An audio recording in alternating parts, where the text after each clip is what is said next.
kabar mengejutkan datang dari industri rokok nasional.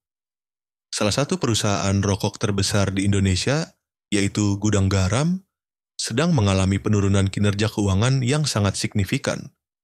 Mungkin Anda bertanya-tanya, kok bisa perusahaan dengan omset ratusan triliun mengalami penurunan laba hingga 80%?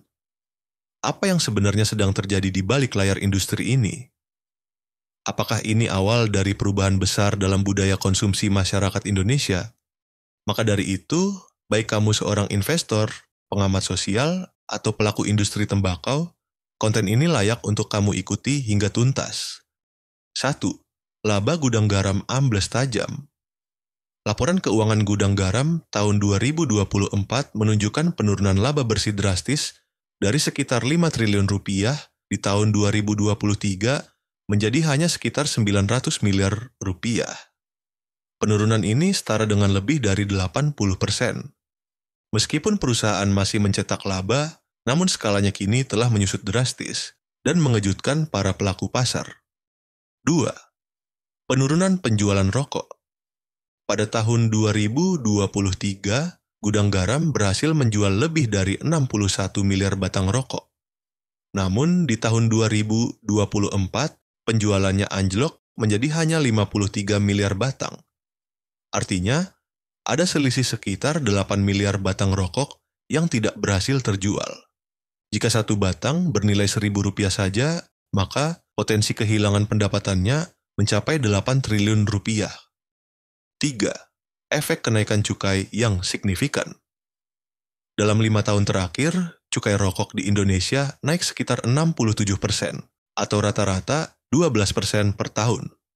Kenaikan ini menyebabkan harga jual rokok resmi ikut melambung tinggi. Contohnya, harga sebungkus rokok saat ini sekitar Rp30.000. Hampir setengah dari jumlah itu merupakan beban pajak cukai. Akibatnya, daya beli konsumen pun menurun drastis. 4. Efek berantai ke petani tembakau. Di wilayah sentra tembakau seperti Temanggung dan sekitarnya, banyak petani mengeluhkan hasil panen mereka tidak lagi dibeli oleh Gudang Garam. Kondisi overstock di pabrik membuat pembelian tembakau dihentikan yang berdampak langsung pada anjloknya harga jual di pasar. Akibatnya, para petani yang biasanya mengandalkan panen raya untuk memenuhi kebutuhan rumah tangga, kini bahkan kesulitan menutup biaya produksi. 5. Persaingan rokok murah dan ilegal. Di tengah harga rokok resmi seperti Gudang Garam, yang berada di harga sekitar Rp25.000 per bungkus, kini semakin banyak bermunculan rokok murah dengan harga Rp12.000 hingga Rp15.000. Bahkan rokok ilegal tanpa cukai bisa dijual di kisaran harga Rp10.000. Kehadiran produk-produk ini semakin menggerus pangsa pasar Gudang Garam yang memasarkan rokok di segmen premium. 6. Pergeseran gaya hidup dan teknologi.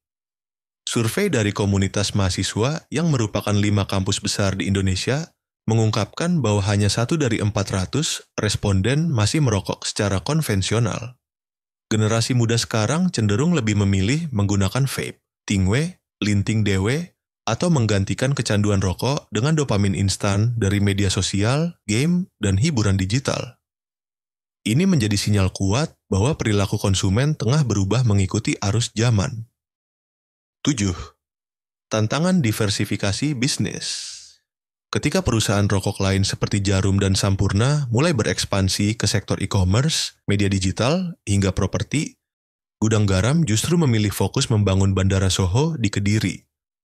Sayangnya, hingga kini bandara tersebut belum menunjukkan hasil yang diharapkan.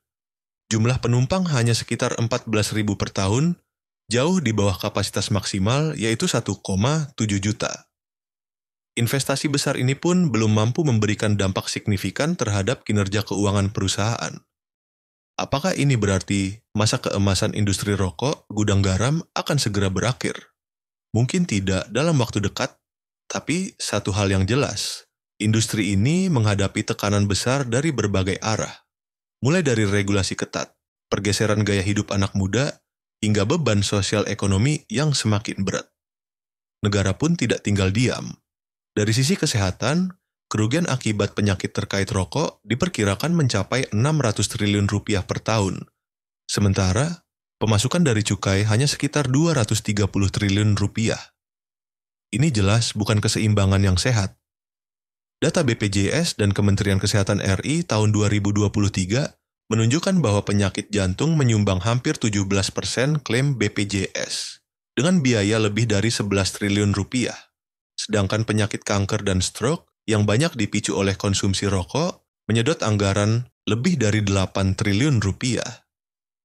Beban ini bukan hanya ditanggung negara, tapi juga masyarakat secara luas.